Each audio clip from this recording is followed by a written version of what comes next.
Hi everyone, Goldie here with another episode of Living Room Confessionals. My guest today is Beauty. Thank you so much for having me today, Goldie.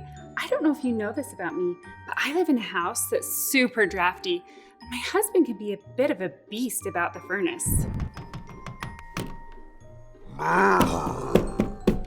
He's ignored it for years, and then he tried to fix it himself because he wanted to save a few dollars, and that didn't go so well.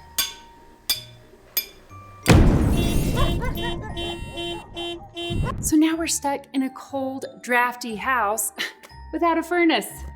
I just don't know where else to turn, Goldie. Our house is freezing without a furnace. And your house is always so perfect. The temperature is just right. Oh, Beauty, I am so sorry to hear about your furnace troubles. That does sound quite beastly. You know, you'd be surprised to learn that choosing the right company to install a new furnace is more important than the furnace you actually choose. That's why I choose Just Right Heating and Cooling for all my furnace and air conditioning needs. From the very first call, I knew they were the best choice for my family. You're never too hot, you're never too cold, you're always